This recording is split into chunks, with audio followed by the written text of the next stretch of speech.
Happy Friday, guys. I wanted to do another part of the homesteading series and the work from home series.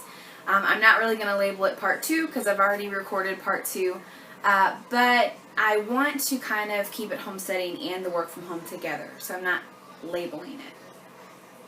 Anyhow, here we go.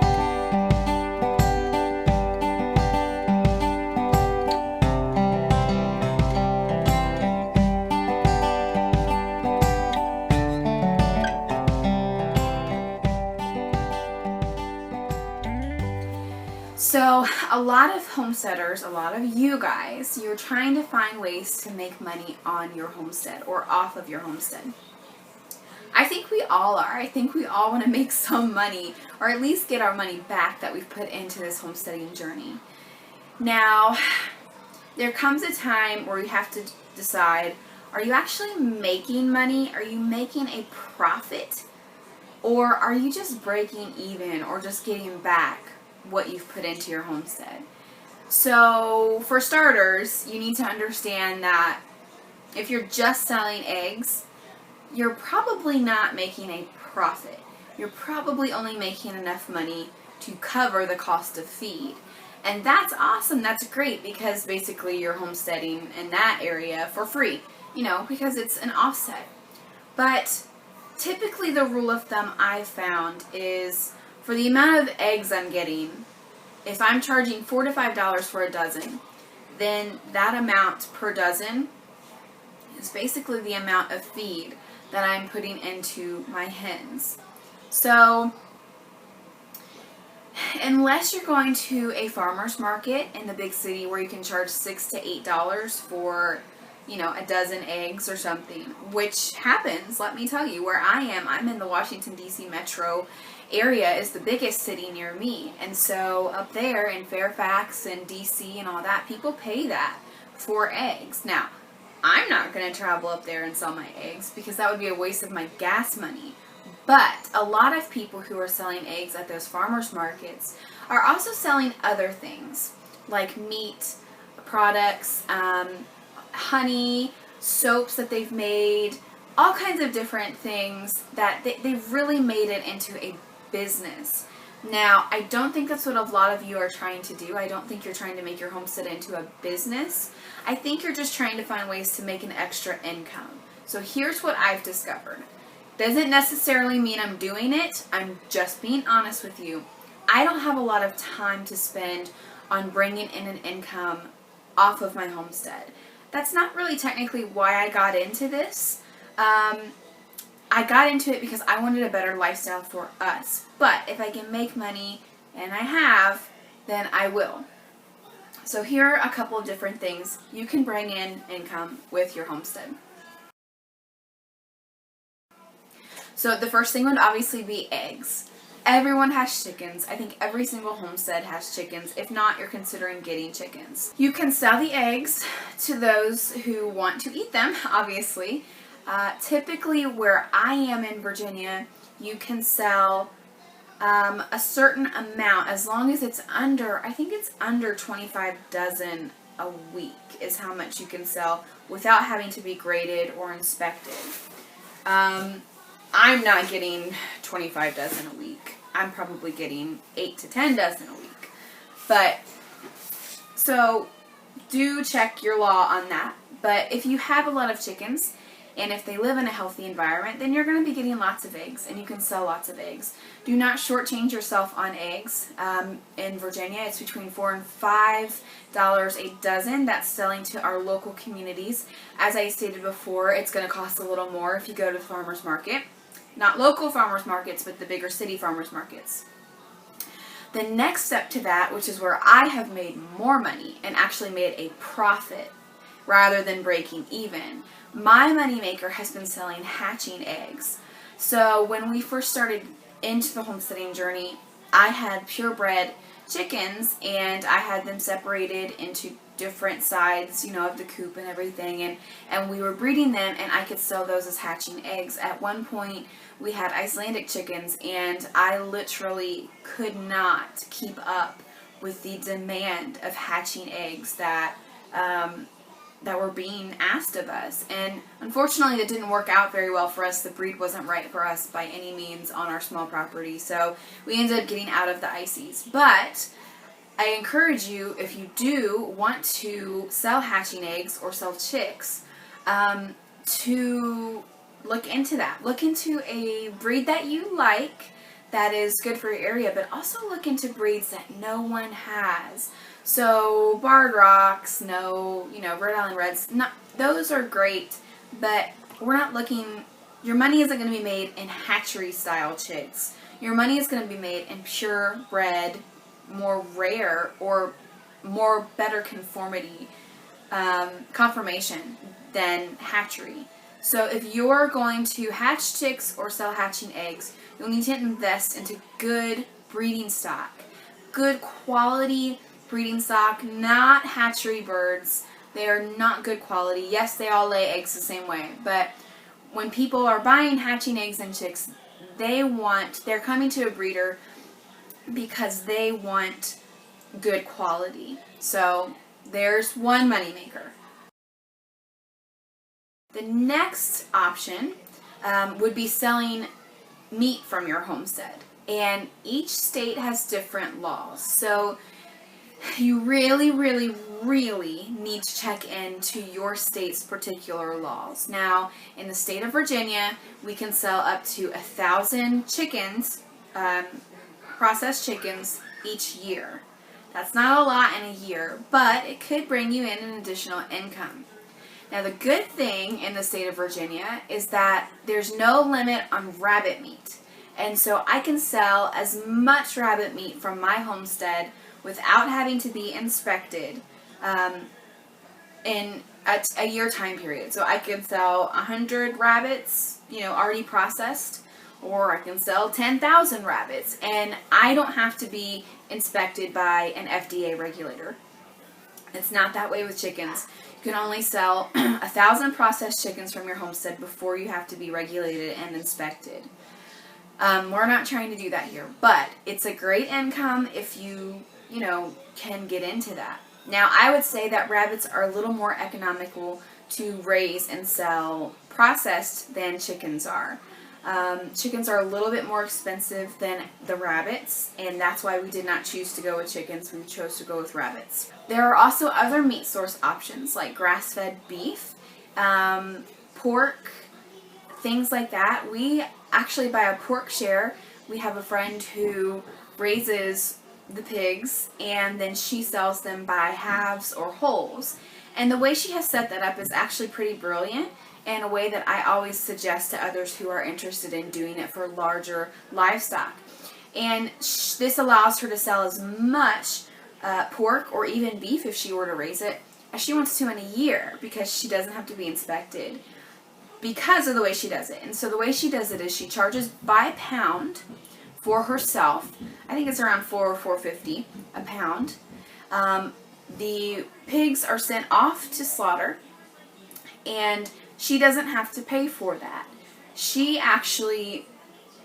gets the money from you after she gets the hanging weight of your hog, and you pay her by pound, so that's where she's making her money. And then you actually contact the butcher, give him your information and what your hog number is, and then you get to choose how you want it cut up, if you want it cured and smoked and all that stuff. And then you pay the butcher for the butcher processing fees. So she actually doesn't have to pay for anything except for her own pigs that she gets back. So she's making, I wouldn't say pure profit, but she's, after taking out feed, since they're forage raised, she saves on that. And she also grows her own fodder.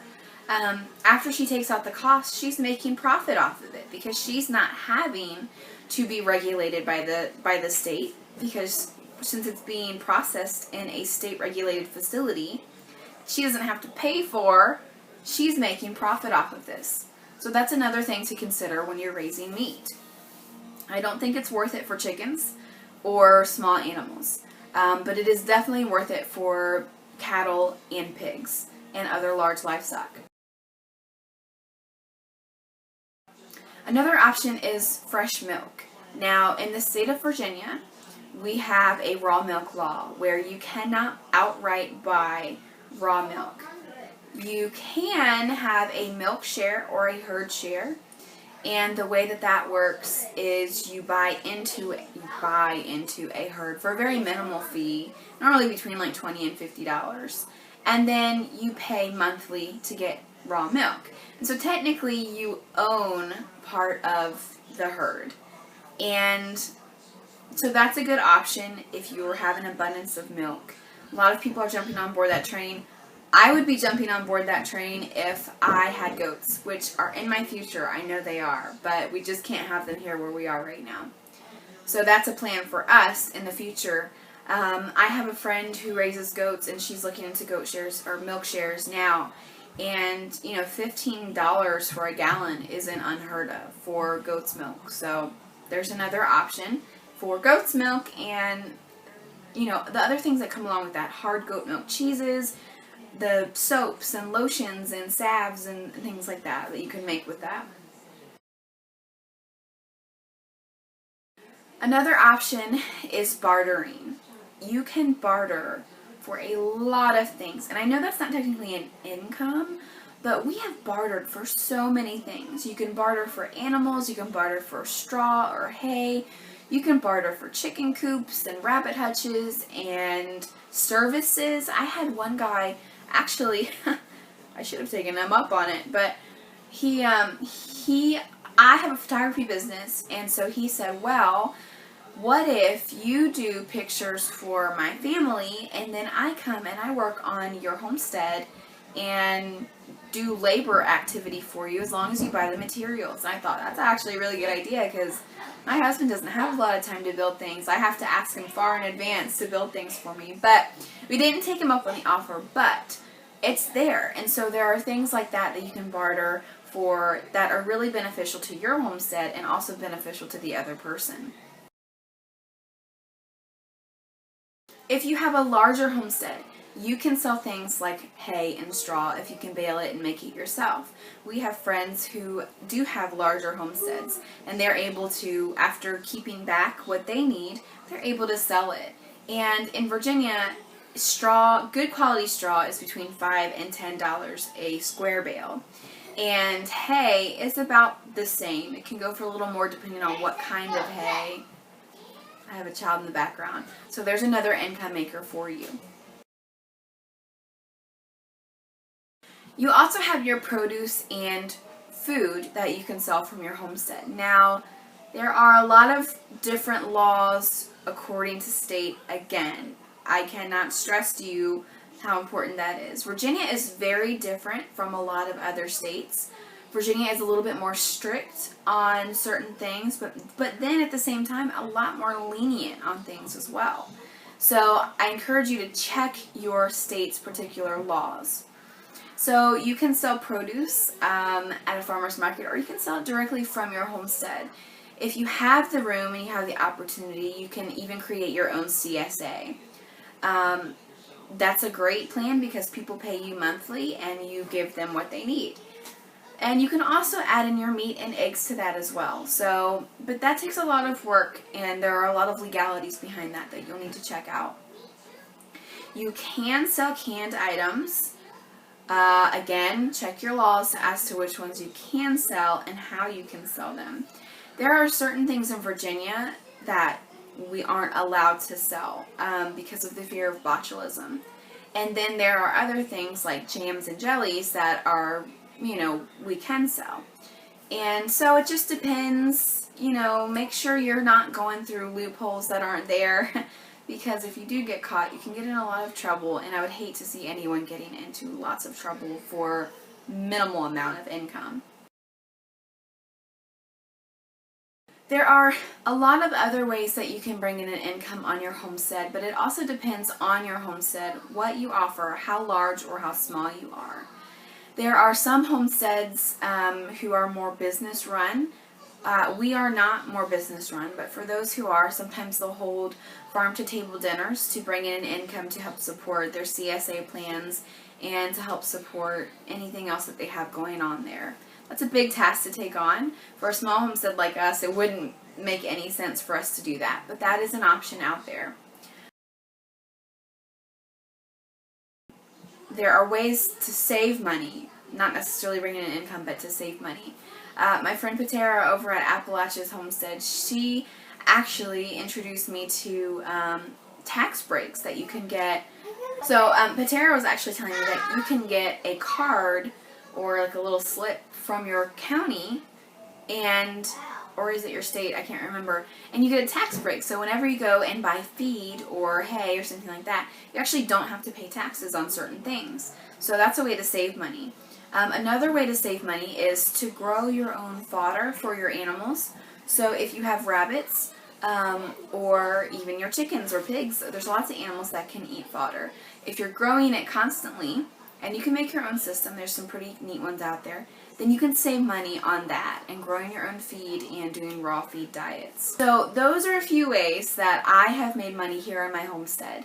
They're not huge things, and you do need to check your state and county laws, but you can get around it and you can make some income. Now, if you're a larger homestead and you're looking to make this more into a business, then you'll need to check into business permits and things like an LLC or an agricultural business loan. And those are things that are beyond my comprehension because that's not something that I am doing here since we're so small. So, I hope those tips can help you a little bit. And if you have any other suggestions, I'm sure that people would love to hear them. So please share them on Facebook with us. Please share them below in the comments. If you have not liked and subscribed, please do. Join us on Facebook and Instagram and Twitter. We're more active on Facebook and Instagram than we are Twitter. But we have most of our conversations over there rather than here on YouTube. So I hope that you guys have a great weekend and happy homesteading.